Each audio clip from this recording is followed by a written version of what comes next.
It's really interesting, and but you said magic. Yeah. And me, I would say probably 2 years ago, I'd be super freaked out and in the Yeah. woo woo space. But Yeah. I do, just with some of the psychedelic experiences that I've had, I'm sort of more, well, I'm open to it now. And I'm Yeah. Well, then you interested. have. Yeah. Go ahead. Oh, no, please finish. I'm talking a lot, dude. So, you know. Yeah. Yeah. I mean, and a few people know, but I started using tarot cards as sort of like a introduction into playing with it, I suppose. Okay. But yeah, Okay. I'd just be interested with, like, first off, like, obviously we want to define what magic is instead of just like everyone's thinking of like Chris Angel on TV. Yeah. Right. And yeah, like, what does that mean in a sense of like, what can we learn from those traditions? Yeah.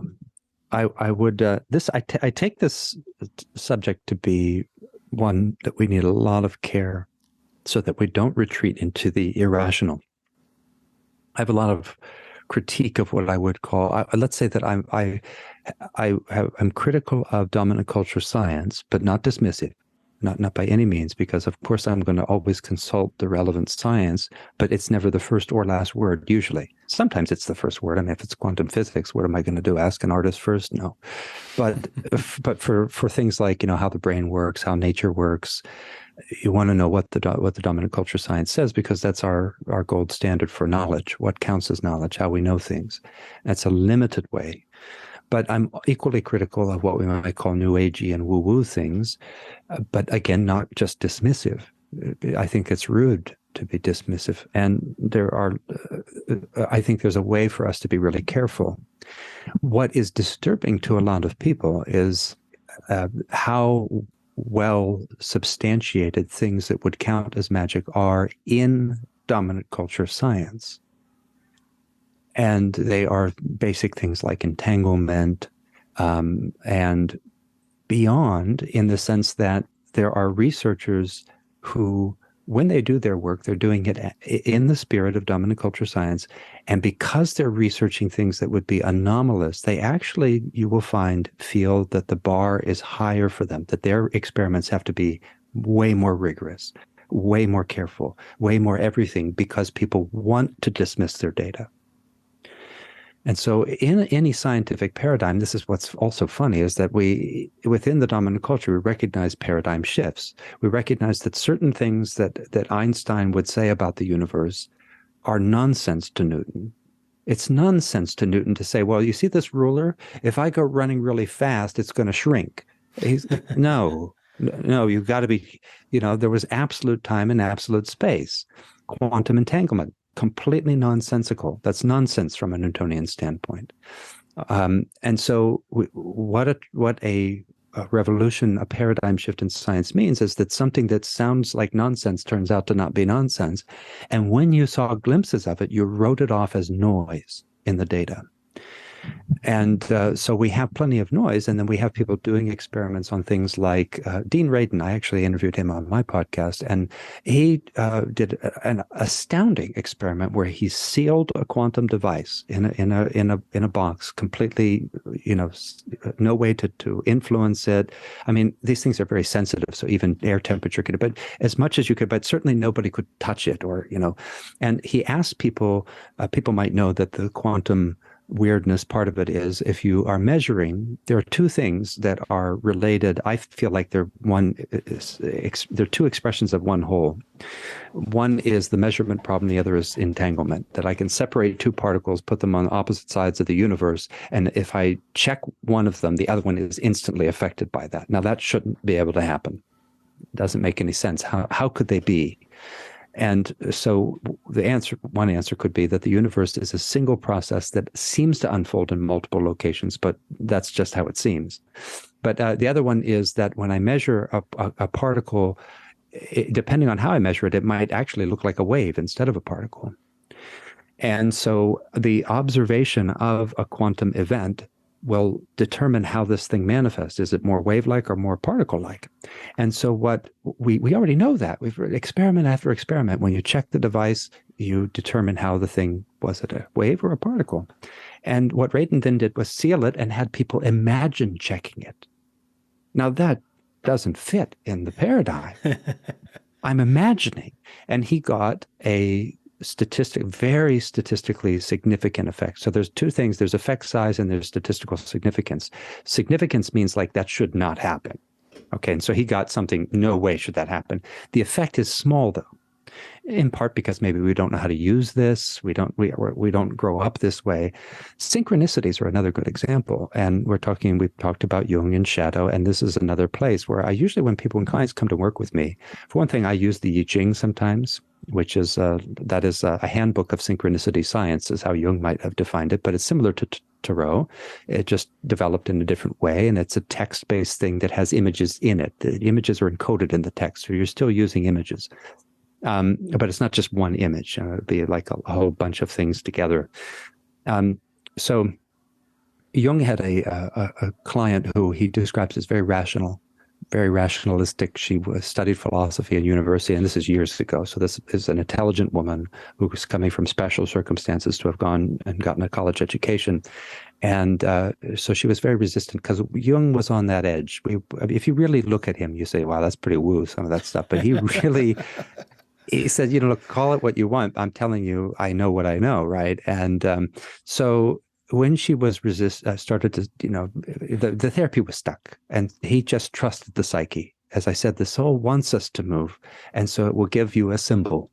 So she has a dream that's very vivid about someone giving her a scarab necklace. Now that's an archetypal being. That's that's the symbol of eternal life, rebirth, rejuvenation. It's a powerful image in Egyptian culture. And Jung's listening to this, and she's telling the dream, and he hears a tapping at the window. Now he's in session with a client, but it keeps tapping, and so he decides to look. So here's the client sitting there, and Jung's looking out the window, and he sees a little golden beetle. It was not, obviously there are no scarabs in Switzerland, but it was like as close as you're going to get, this little gold green beetle. A scarab's a beetle. And so he opens the window, it flies into the room, and he catches it in his hand. Now, she's got no idea what's happening. She just sees her therapist stop listening to her. He walks over to her, he opens his hand, and he says, there's your scarab. And that produced a change in the therapy that redirected it. And so synchronicities are part of the magic of the world, too. That's this rupture of the boundaries of time, space, and identity. So the quantum thing, that's a rupture of time, space, and identity, right? Is it a particle? Is it a wave? Is it entangled? What is it? And what am I? And so all of this data starts to lend itself to supporting a view of the world as truly interwoven, and then that we have a capacity to influence things that we don't think we should be able to influence. Another experiment Radin did that's so good was on distant healing intention. So I would never do anything without compassion training, as I mentioned, different meditations that I teach. And one of the main ones that I teach, he actually used in an experiment. And what he did was he put people in completely sealed rooms, completely isolated, no communication, no way to communicate with each other. But before running the experiment, he had them train. Now, these were pairs of people, either life partners, or there were a couple parent-child pairs, two of those. And in each case, they knew each other well, and one of the people had cancer. And so then the other person was trained in this compassion meditation. And the idea was that you give, which is important to these experiments and also important to magic, the anomalous philosophy, you have to have skin in the game. So these people were invested in making it work. And you might say, well, then placebo.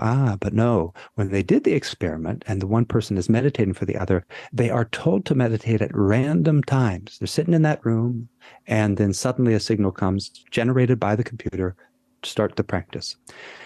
Completely removed from them is their partner, who they want to send the distant healing intention to, the compassion meditation to, and they've got no idea what's going on, but they are hooked up to a galvanic skin meter, something like that, like a lie detector test.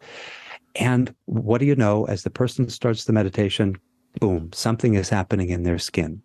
So their body is registering, or the soul is registering through the body, that something is happening. And they might not even consciously know it. And then, to entice any of your listeners, that he tells an incredible story about the power of love in relationship to this, which you might want to try if you are in love or want to be in love.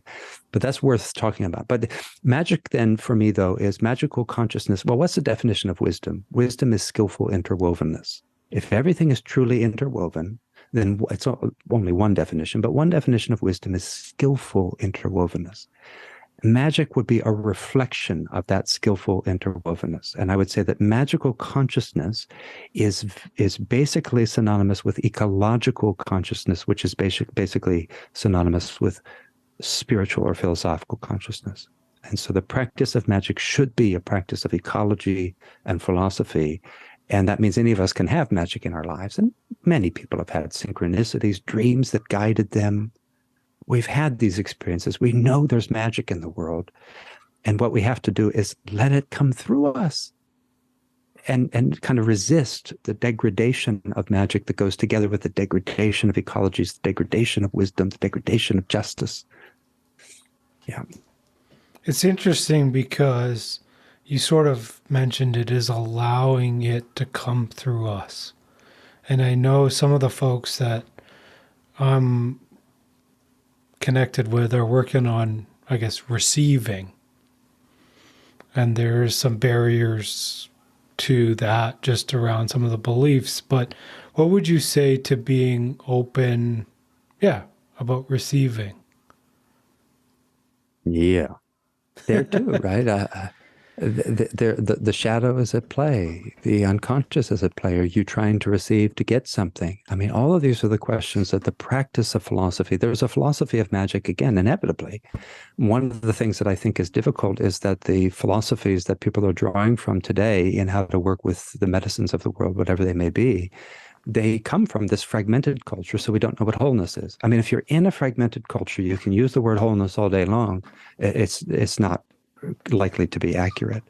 And we have to remember, I always tell the story of Tsongkhapa, who was this revered scholar, monk, yogi, like he knew Sanskrit at 5 and, just absolutely revered by people as deeply in a way that most of us, wouldn't be, right? Because in our culture, it's not like somebody sees you at age 5 and says, wait, this person, they might be a real leader in the community. This is a person who shows spiritual prodigy. Let's get an education going, right? We don't hear spiritual stuff, real serious discussion of it usually until we're adults. It's marginalized. So this is a person just raised up in wisdom, love, and beauty. And then he's teaching people his huge reputation, and he has this dream where this kind of very deeply realized being is in this dream and holds up this text and points to a line. And when Tsongkhapa wakes up, he has that text on his shelf, and he goes and he gets it, and he looks at that line, and he has a massive, massive awakening experience. Now, he'd already had so many, but this was kind of like where he felt like, this is all I'm getting in this life. This is it. I've maxed out for this life. And the thing he said was, it was the opposite of what he thought. And that's such a profound teaching. Rumi says the same thing. When the last veil falls away and we see things as they truly are, he says, we will say to ourselves again and again, it's not at all like what I thought it was. We have to be ready for that. So there's no shortcut. You have to do the work and find traditions that can teach you. I mean, this is about launching leaders. Well, leaders need a curriculum of wisdom and love and beauty. You don't want to be an ignorant leader. Nobody does. But where are the wisdom teachings coming from? What would be the curriculum of leadership if we thought that leaders should actually be wise and they should actually have a grace and a beauty of being and a real profound compassion? Which doesn't mean being a doormat, but it means really knowing what it means to serve. And we just don't have that. The Harvard Business School doesn't teach you wisdom. I mean, it's not going to happen there. You want to learn balance sheets? Right. Yeah, I mean, it's really interesting. And I would say one of the breakthrough moments I had was around self-acceptance. And basically it was around acceptance from my dad, and then also that played into just me accepting myself. Hmm. And you kind of talked a little bit about it on your last podcast, but it's at the root of a lot of this, yeah, some of the shadow work or self or getting into exiles or however we want to call it, is that Mm-hmm. we don't accept ourselves, and that's why we do certain things to fill that void. Yeah. We also don't know ourselves. You can't accept what you don't know. And this is the big thing with the wisdom traditions, because I would emphasize that there too we can have spiritual materialism, which is a form, it's part of the unconscious activity. I mean, it's part of how we know we have an unconscious, is because if we didn't, what would be stopping us from waking up? Something must be stopping us that we don't see, right? So it's got to be an unconscious dimension. And the problem that we'll face with self-acceptance, if we don't do it in a holistic way, is that we'll write off things as, well, I'm just accepting that about myself. I just accept that I cut people off when they're trying to talk. I just accept that I've got the old, patriarchy in me. And, that's how I talk to women. I just have accepted that about myself. No, that's not acceptable, right? So how do we walk that razor's edge of liberating what is encumbered in us? And that's one way to do it, right? Is to say, well, the thing that is, okay, I can see it is problematic, but that's because it's now encumbered. If my anger is encumbered, it's a problem. If I could liberate that energy so it doesn't have that aggression, that edge, that reactivity, then it means that I'm seeing things clearly as they are, and I just don't have the same thing going on. So the wisdom traditions are there to show you images of people who are just like you, but who have realized this mystery, right? The Tibetan word for a Buddhist is an insider. And Socrates, it comes from the Greek tradition. A mystic is just one who's been initiated. They are an insider. They entered the initiation space, and when we see what can happen, that's part of what starts to build our confidence. Wait, well, maybe I'm not. We also have to realize the ego in that, right? That the ego shows up in three important ways. One is, I'm better than everybody else. Well, that's obvious. That's the easy one.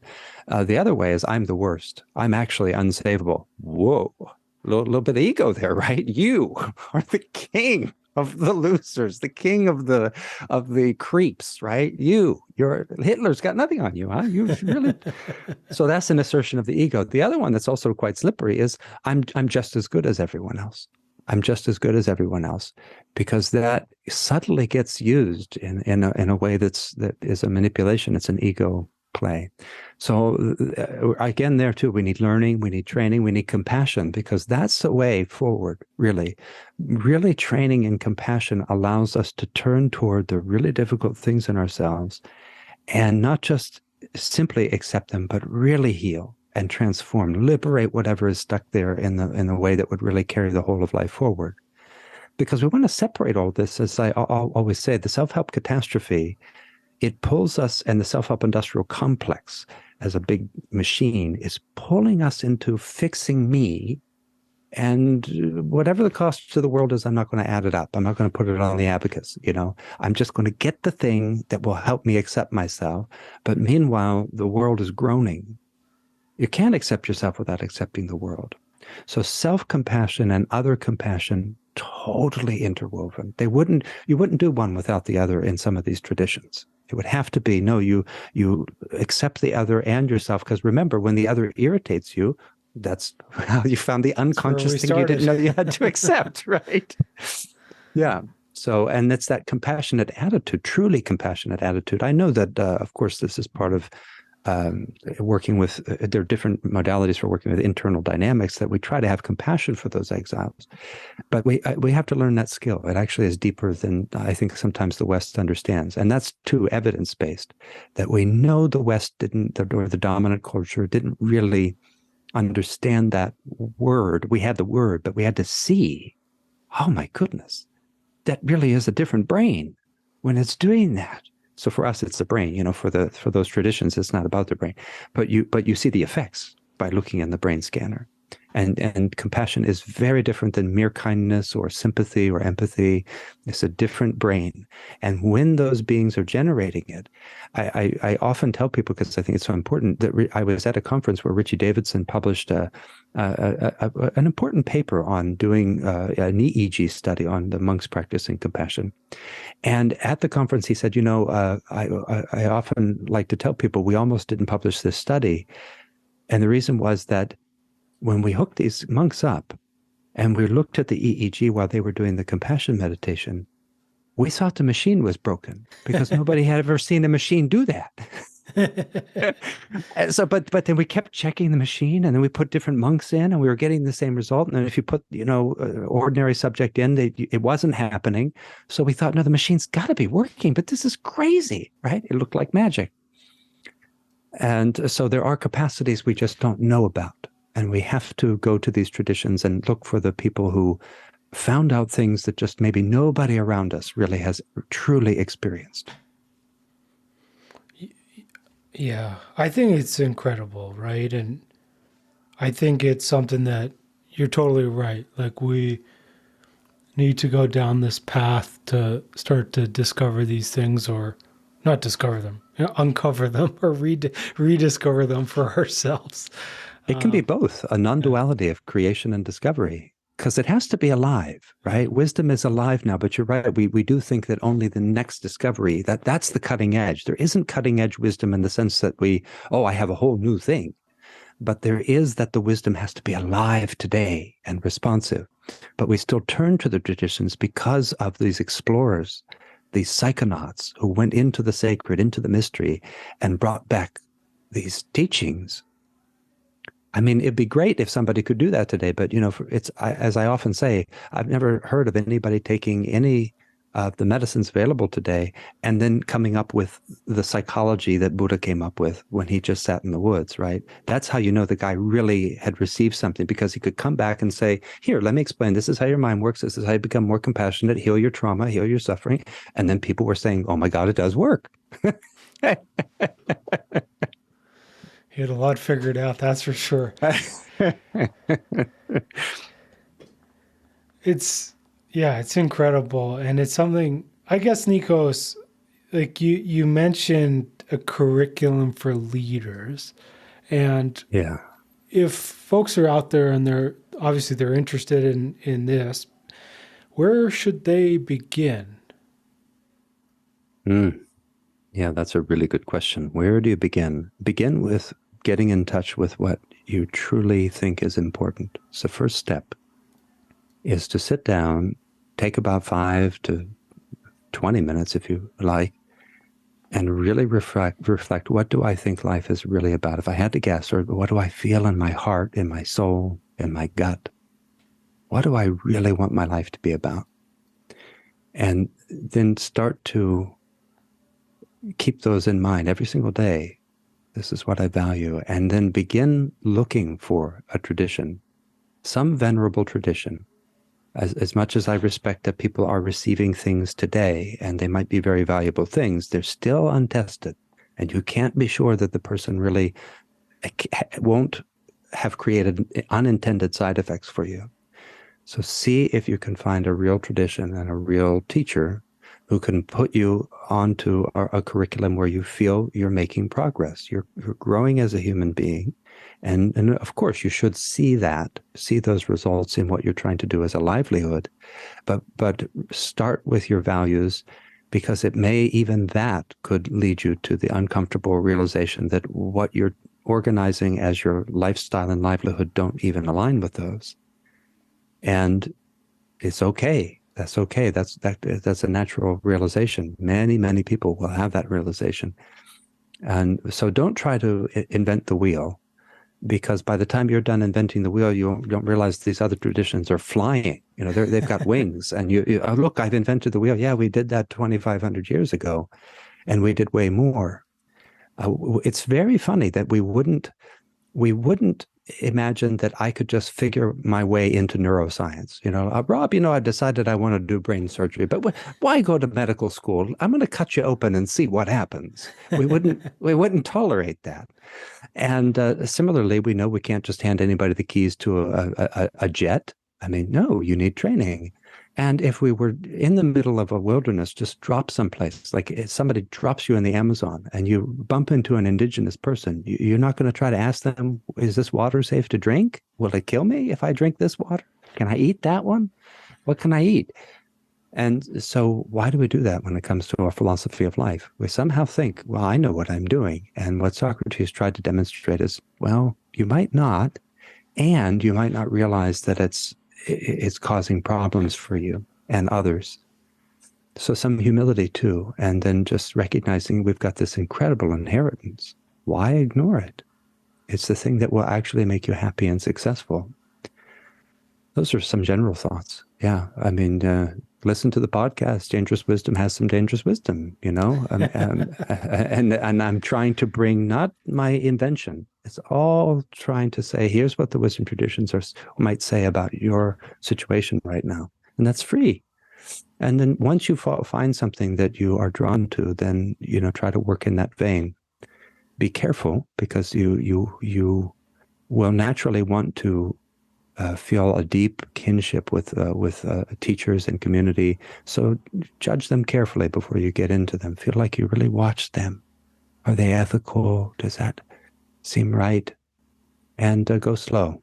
Like you said, people will get excited about meditation, go on some meditation retreat, and it's just too much. Yeah. What's dangerous about the wisdom? Oh, that's a good question. Yeah. Dangerous wisdom, it has a couple of meanings. On the one hand, it means sort of what we were talking about with the self-help catastrophe. The self-help industrial complex takes fragments of wisdom. So you name your favorite guru, whoever they are, unless it is like the Buddha or some enlightened person. It's got to be some person who's probably ordinary, fallible, but they might have a thing. This thing works, like flow mastery or polyvagal mastery, polyvagal leadership, or what's the neuroscience of leadership? Let me learn how to use my hippocampus. But these are fragments. Since wisdom is what works, we can sometimes think, oh, it works, so therefore it's wisdom. But there's a caveat. It's wisdom is what works without negative side effects. Lots of things work with negative side effects. I mean, you can go around with a gun to get money, but there are consequences. It works. It's the fastest strategy. Yes. So wisdom means that I don't have those unintended side effects, or I'm being supported. It's not like you'll never make mistakes, because we are fallible, but that I'm supported, and there's a holistic ecology. So one aspect of dangerous wisdom is I take an idea and it looks like it works, but now that's just dangerous because I only have a fragment.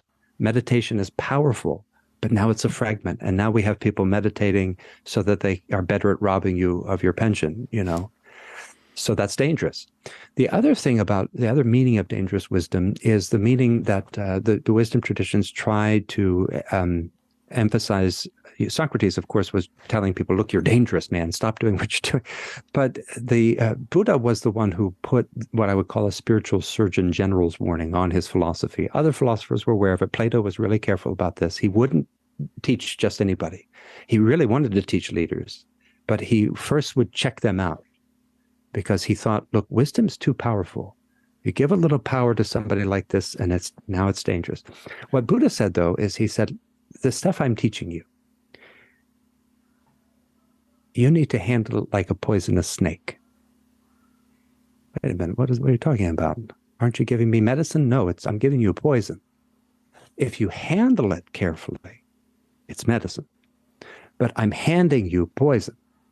And it's not just a cup of poison. It's alive. It's a snake that's going to bite you in the place you're not looking. Your shadow, your unconscious, the thing you can't see, that's where the snake is going to come and bite you. So he was saying real wisdom is dangerous because, in part, that it threatens structures of power. So the other meaning of dangerous is not only could I hurt myself and others, but that since I perceive the power of this wisdom, my ego says, wait a second, that sounds like a threat. So the ego actually wants the snake to bite. It says, no, I'd take the poison rather than the medicine because the medicine means the end of me, thinks the ego. The structures of power are also saying that's why you don't have real philosophy in university course. You can't, because the culture has an immune system that says, no, no, no, no. Wisdom is going to be a problem. You get a bunch of business leaders who have wisdom. Next thing you know, you're going to overthrow capitalism or something. So there's this threat that wisdom, love, and beauty present. And so that's the other aspect of danger, that they threaten oppression, they threaten injustice. They're a danger to any ignorance in the world.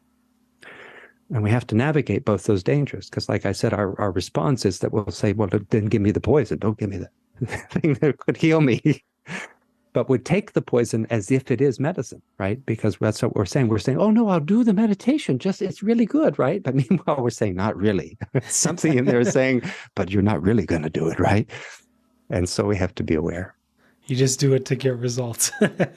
Yeah, that's what happens. And something in you then is keeping you away from the insight that you need. And it can even be, I was just talking to a psychologist specialized in dreams, and we we're talking about how a lot of people, that was very aware of how people's dream content is really filtered, that there is so much that's just not coming through because there's a repression mechanism that won't let, because the dream, she feels, is a space that the soul can speak. I was trying to think it through with her, because I thought, well, I wonder how much the culture is also repressing it. Because one of the things that we talked about is how it's marginalized. Therapists don't work with dreams commonly. It's very much at the margin, and they have their rational reasons. Well, it's esoteric. We don't really believe that we have the evidence-based methods. That all sounds reasonable. But if the dream is threatening, then the psychologist doesn't want to hear it any more than the patient does, or the client. And how do we navigate that space? Yeah, it's interesting. And I suppose just from my experience, my therapist, she mentioned that after we do some of the deep trauma work, to track and let her know about the dreams, because it's important to understand. So yeah.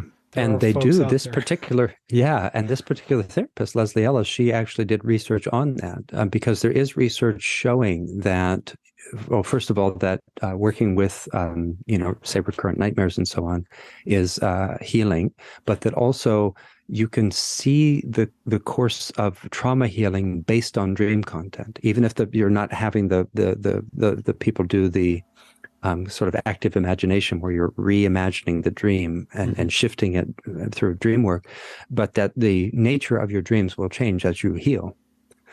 And of course, even in the ancient days, that would have been part of the healing, is that you would be prepared and taught and trained, and then you would be sent to the temple to ask the divine for a dream that would be healing for you, for your life, either a guidance or whatever. So yeah, it's important stuff, but we marginalize those dreams because they're threatening. It might ask you to change your life, heaven forbid, I thought if I bought a Coke, I would be happy. I think it's in the commercial. That's right. Coke and a smile. Yeah. My last question for you, Nikos, and this one, I mean, this is my favorite question. Everyone knows this, but I love to ask our guests, who are you? And I know that's a deep question, and maybe I'd love to hear you talk about just a little bit about. One is like, how do you go about answering that question? And then maybe even how would you answer that question? Oh, yeah. It's a profound question. This is the central question of philosophy, we could say. And so the wisdom traditions are about saying to us, do you want to know who you are? How do you go about answering that question? Because you're not an object. And so, if I say, well, what color is yourself? What size is yourself? Well, it's the size of the bag of skin. Is it? What happens if you lose a leg? Is it smaller? Is yourself smaller? Is what you are smaller? Sometimes they might ask it as, what are you, rather than who are you? We have a sad tendency to restrict who to a human form. And we've forgotten that there's a who living in the tree, that the tree itself might be a who, that the owl is a who, the wolf is a who. And so the wisdom traditions are all about asking, what am I and how shall I live? And so the what doesn't mean you're not a person, but it means maybe that you're neither subjective nor objective. You're not an object, but you're not what you think you are. And what happens if we take away your name, your gender, your ethnicity, your job, your skills, all the things you identify with? We take them all away. What's left? Who are you? Where are you in there? Can you find yourself? In the Zen tradition, there is there's a practice of spiritual common law, just like we have common law in our societies, where we have laws that are passed by the legislature. And then there are things where somebody went to the judge and the judge gave a ruling and there was no law, but we see that it was such a just ruling that we say, yes, that's just the way it is. And we call that common law. And there's a spiritual common law too, where a teacher and a student, it's often a sage. Sometimes it's two students, sometimes it's two sages, but there's often a sage involved. And their response to a situation or to a question is so profound that people just say, that's spiritual common law. So the Zen tradition is famous for working with spiritual common law in a meditative way, and it's called koan training in that tradition, koan, which koan literally means public record, that this exchange happened where other people saw it and people were witness to, yeah, this guy's a sage because he presenced wisdom when he was asked this question, or she. And some of those famous ones are like, what is the sound of one hand clapping? Does a dog have Buddha nature? But a question, and so what you might do is, does a dog have Buddha nature? And you sit, and you sit, and you sit. And that case of common law, it is not that I meditate on the case of common law, it's that the case of common law teaches me the meaning of meditation. I have to sit with it until it's not an object anymore, and I'm not a subject asking the question. It could take you years, and suddenly you get a breakthrough. And the glimpse that you got of something was a glimpse of your true self. But there was no one there looking at it, so it's a profound shift. In Korean Zen, they actually will use the question, who am I? Just sit there, who am I? And you could try to give a million answers to that. The Zen master calls you in, and, he rings the bell and you go in there and you say, I'm timeless Buddha nature, and he laughs at your foolishness and sends you out, whatever. So all these intellectual answers won't work. And what they know is when a shift has happened, because they can see when you walk in the room. They know that you saw something. And then they'll test you with a few questions. Well, show me it. Move, show me, move it. Let me see it with your body. Dance it for a minute. And then you move on. You're not done. If you were on that curriculum, you might have 500 cases of spiritual common law. And after you get the first breakthrough, the next ones can come more quickly. But Wu Men, who wrote, collected some of these spiritual common law cases into a book, he said that the first one, does a dog have Buddha nature, took him 6 years to just answer that question, which meant that it was 6 years before he had a real glimpse into what he was, what we all are, according to that tradition. So, yeah, how you go about it is you follow a philosophical tradition. It's not an intellectual answer. It's not a word you can give. You have to see it, and the seeing is healing and transformative. It's an insight. It comes as insight, as awareness, as wisdom, in other words, because that's what insight is. I'm a little wiser because I see something about myself that I didn't, and something about the world that I didn't. Because whatever I am, the world also has to be. Otherwise, I couldn't live in it. If I were fundamentally different, how could I be in this thing, right? So whatever the world is, I am too.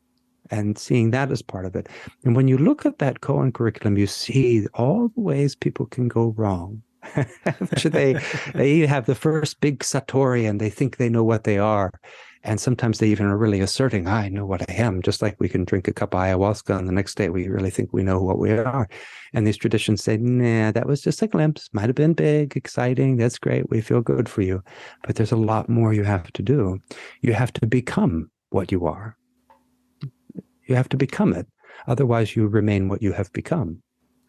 And so, yeah, I think, maybe a lot of philosophers might just chuckle if you ask that question. They might say, oh, no tricks. You have to find out for yourself. So, yeah, I think that's what I have learned that I thought I didn't know when I was first starting out in philosophy. I thought you could read philosophy and you would understand it, and then you would get the wisdom. But it turns out you have to change. You're already changing. You just let yourself be that flow of dynamism, and what you are will begin to shine, and you'll see it without being the seer. You'll know it without being the knower. And that becomes the foundation of real leadership. If you don't really know who you are, again, not this game of, well, I know who I am, I'm a businessman through and through. No, that's not it. Until you get to the place that you really do know what you are, then you probably shouldn't be making too many important decisions. So that's tough. That's a real difficult space.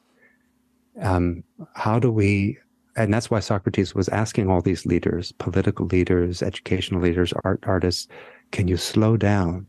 Because you don't know what you are, but you're doing things that have real consequences. Yeah.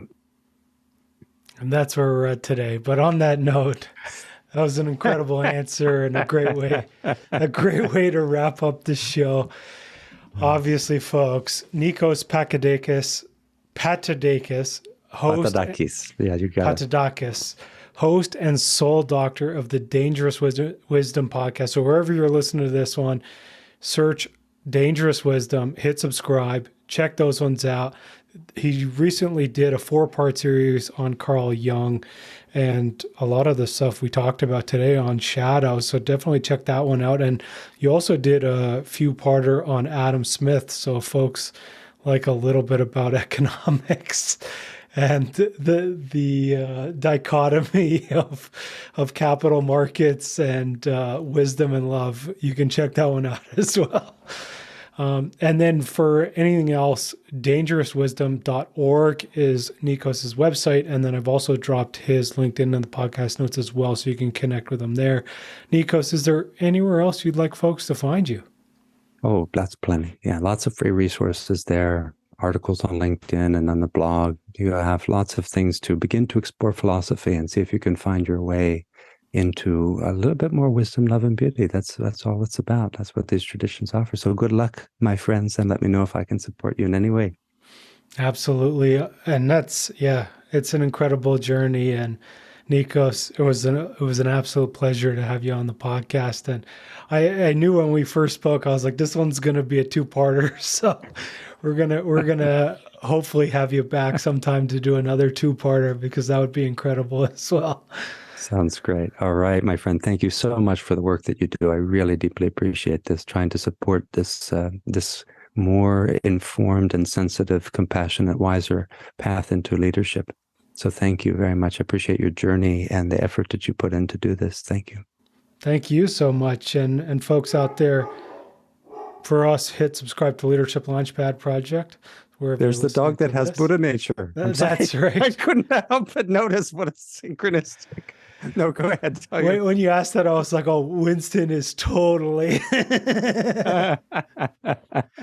And here's a story for you about Winston. So I got Winston just over 2 years ago. And he was my COVID puppy, and there was a lot of stuff around dogs popping up in therapy for me, where it was one of the tools we were using as part of EMDR to make me feel safe and to process some of the difficult stuff.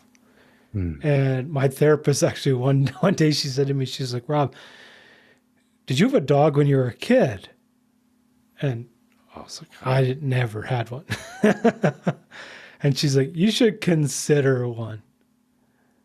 And so I come home and I tell my wife, I was like, my therapist said we should get a dog. And she was already harping on me about getting one. And so literally a week later, she's like, I booked this. We're going to go see some puppies and whatever.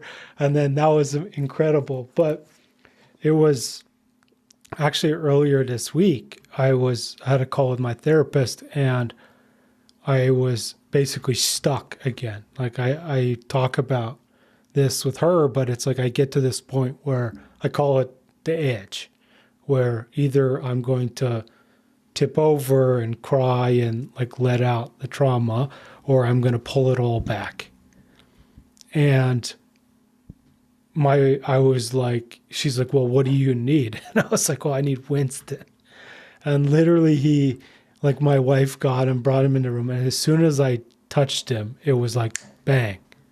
And it Mm, just let everything out. And he has allowed me to see more of who I am through him, and also mm, learn to accept and love in ways that I never had before.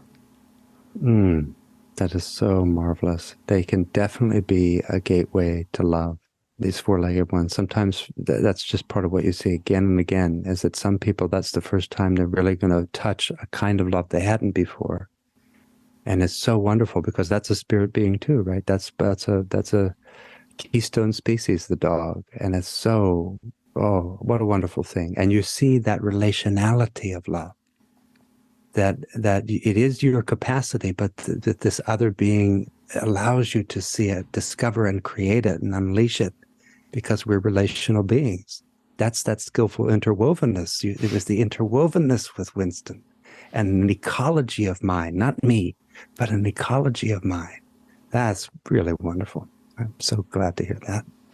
Yeah, it's incredible. And even when I was at the IFS retreat with Richard Schwartz, he came out. I was talking to him about Winston, and he actually pointed it out to me. He's like, "Don't you realize that Winston is you?" And that was like, ooh, I had never seen that before, but it was an incredible moment. So, Mm. folks out there, get a dog. I absolutely agree. Take care. You see that we are being called by these beings. I think that's why there's like, there's like, think of how much money goes into pet toys and the pet industry and how people are shifting horses, dogs, and then all the other beings in nature. So go into nature too and let that tree be your friend, the closest one you can find. Really revere it. Ask what it can teach you, and learn about these beings who have always been medicine for us, always been medicine. And don't let yourself be cut off anymore. But yeah, take care of something. If you want to be happy, practice compassion for somebody else. If you're not feeling good, practice compassion for somebody. If you're still not feeling good, practice compassion for yourself. Either way, love and compassion is a gateway to feeling true, finding that wisdom. It's philosophy is love, wisdom. Philosophia, love, wisdom. If you love something, you will get wisdom if you take good care of it. So thank you for that. That's wonderful. I love it. Who would have thunk it? Well, actually, everyone who listens to the show, I talk about Winston a lot. That's good. That's But, good. anyways, Nikos, it was a pleasure. Everyone, thank you so much for listening, and we'll see you all next week. Ciao.